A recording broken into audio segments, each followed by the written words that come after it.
ನಮಸ್ಕಾರ ಸ್ನೇಹಿತರೆ, ಆತ್ಮಭಕ್ತಿ ನಿಮ್ಮ ಜಯಶ್ರೀ ಜೊತೆ ಯೂಟ್ಯೂಬ್ ಚಾನೆಲ್ಗೆ ಸ್ವಾಗತ. ಪ್ರಾಚೀನ ಭಾರತದ ಒಂದು ಸಣ್ಣ ಹಳ್ಳಿ. ಬೆಳಗಿನ ಮಂಜು ನೆಲದ ಮೇಲೆ ಹರಡಿಕೊಂಡಿರುತ್ತಿತ್ತು.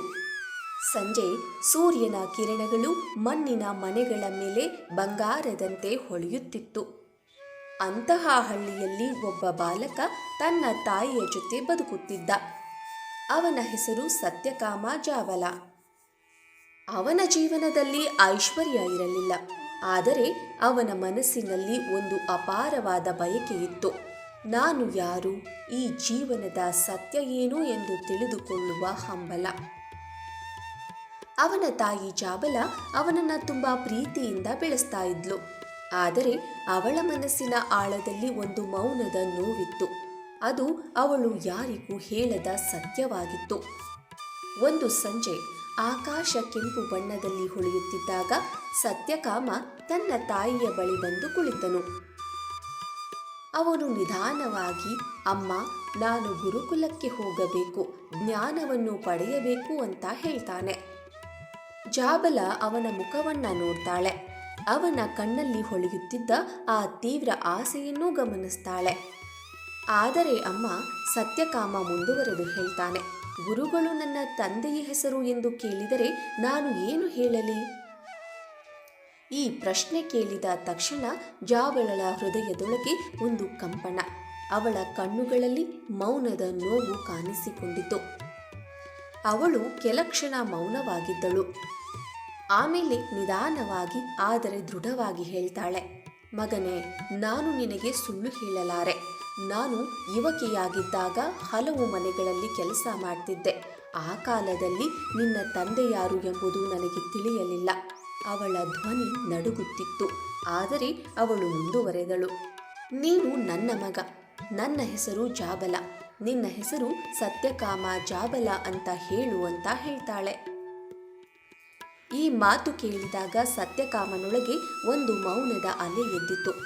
ಅದು ನೋವಿನ ಅಲೆ, ಆದರೆ ಅದಕ್ಕಿಂತ ದೊಡ್ಡದು ಸತ್ಯದ ಅಲೆ.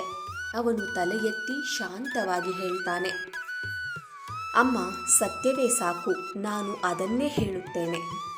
ಮರುದಿನ ಬೆಳಗಿನ ಜಾವ ಸೂರ್ಯ ಉದಯವಾಗುತ್ತಿದ್ದಂತೆ ತನ್ನ ಜೀವನದ ಹೊಸ ಅಧ್ಯಾಯಕ್ಕೆ ಅವನು ಹೆಜ್ಜೆ ಇಟ್ಟನು.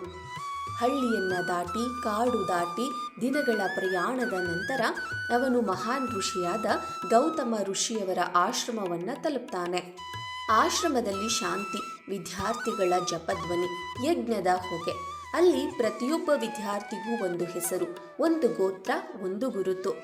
ಈ ಮಧ್ಯ ನಿಂತಿದ್ದನು ಸತ್ಯಕಾಮ, ಗುರುತು ಇಲ್ಲದವನಾಗಿ, ಆದರೆ ಸತ್ಯದೊಂದಿಗೆ. ಗೌತಮ ಋಷಿ ಅವನನ್ನು ನೋಡಿ ಕೇಳ್ತಾರೆ, ಮಗನೇ, ನಿನ್ನ ಗೋತ್ರ ಏನು? ಆ ಕ್ಷಣ ಸತ್ಯಕಾಮನ ಜೀವನದ ಅತ್ಯಂತ ಮಹತ್ವದ ಕ್ಷಣ. ಅವನು ಸುಳ್ಳು ಹೇಳಬಹುದಿತ್ತು. ಒಂದು ದೊಡ್ಡ ಹೆಸರು ಹೇಳಿದರೆ ಅವನಿಗೆ ಗೌರವವೂ ಸಿಗುತ್ತಿತ್ತು. ಆದರೆ ಅವನು ತನ್ನ ತಾಯಿಯ ಮಾತನ್ನ ನೆನಪಿಸಿಕೊಳ್ತಾನೆ. ಅವನು ಧೈರ್ಯದಿಂದ ಹೇಳ್ತಾನೆ, ಗುರುಗಳೇ, ನನಗೆ ನನ್ನ ತಂದೆಯ ಹೆಸರು ಗೊತ್ತಿಲ್ಲ. ನನ್ನ ತಾಯಿ ಜಾಬಲ, ನಾನು ಸತ್ಯಕಾಮ ಜಾಬಲ. ಈ ಮಾತು ಕೇಳಿದಾಗ ಆಶ್ರಮದಲ್ಲಿ ಗುಸುಗುಸು, ನಗು, ತಿರಸ್ಕಾರ ಎಲ್ಲವೂ ಶುರುವಾಯಿತು. ಆದರೆ ಗೌತಮ ಋಷಿ ಮಾತ್ರ ಮೌನವಾಗಿ ಅವನ ಕಡೆಗೆ ನೋಡ್ತಾರೆ. ಅವರ ಕಣ್ಣುಗಳಲ್ಲಿ ಒಂದು ದೀಪ ಹೊತ್ತಿತ್ತು. ಅದು ಸತ್ಯವನ್ನ ಗುರುತಿಸಿದ ದೀಪ.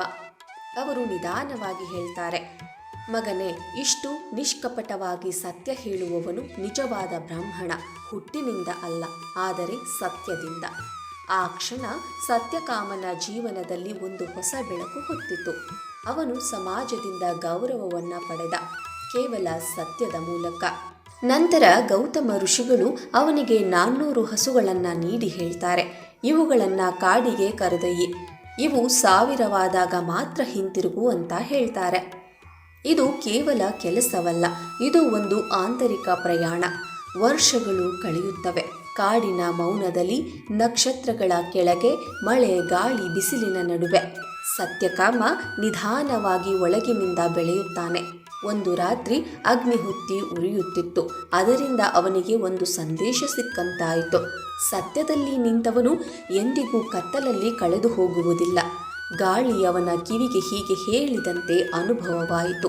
ಸ್ವತಂತ್ರವಾಗಿರು, ಸತ್ಯವೇ ನಿನ್ನ ಶಕ್ತಿ. ಸೂರ್ಯ ಪ್ರತಿದಿನ ಅವನಿಗೆ ಬೆಳಕು ನೀಡುತ್ತಿದ್ದ, ಜ್ಞಾನದ ಬೆಳಕು. ಹೇಗೆ ಪ್ರಕೃತಿಯೇ ಅವನಿಗೆ ಗುರುವಾಯಿತು. ಕಾಲಕ್ರಮೇಣ ಹಸುಗಳು ಸಾವಿರವಾದವು. ಸತ್ಯಕಾಮ ಆಶ್ರಮಕ್ಕೆ ಹಿಂತಿರುಗುತ್ತಾನೆ. ಆದರೆ ಈಗ ಅವನು ಹಿಂದಿನ ಹುಡುಗನಾಗಿರಲಿಲ್ಲ. ಅವನ ನಡೆ ಬದಲಾಗಿದೆ. ಅವನ ಕಣ್ಣುಗಳಲ್ಲಿ ಜ್ಞಾನ ತುಂಬಿದೆ. ಅವನ ಮುಖದಲ್ಲಿ ಶಾಂತಿ ಇದೆ. ಗೌತಮ ಋಷಿಗಳು ಅವನನ್ನು ನೋಡಿ ಮೃದುವಾಗಿ ಹೇಳ್ತಾರೆ, ಸತ್ಯಕಾಮ, ನಾನು ನಿನಗೆ ಇನ್ನೇನನ್ನ ಕಲಿಸಬೇಕು? ಸತ್ಯವೇ ನಿನ್ನನ್ನು ಜ್ಞಾನಿಯಾಗಿಸಿದೆ. ಸತ್ಯ ಕೆಲವೊಮ್ಮೆ ನೋವು ಕೊಡಬಹುದು, ಆದರೆ ಅದೇ ನಮ್ಮನ್ನು ಎತ್ತರಕ್ಕೆ ಕೊಂಡೊಯ್ಯುತ್ತದೆ.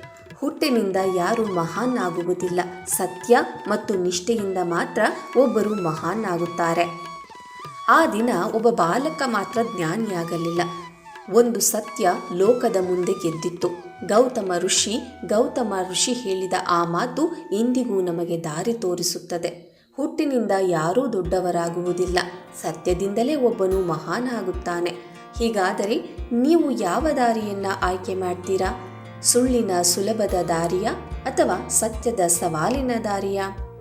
ಈ ಕತೆ ನಿಮಗೆ ಇಷ್ಟ ಆಯಿತು ಅಂದರೆ ಲೈಕ್ ಮಾಡಿ. ಇನ್ನಷ್ಟು ಇಂಥ ಸತ್ಯದ ಕತೆಗಳಿಗಾಗಿ ಸಬ್ಸ್ಕ್ರೈಬ್ ಮಾಡಿ ಮತ್ತು ನಿಮ್ಮ ಅಭಿಪ್ರಾಯವನ್ನು ಕಾಮೆಂಟ್ನಲ್ಲಿ ತಿಳಿಸಿ. ಧನ್ಯವಾದಗಳು.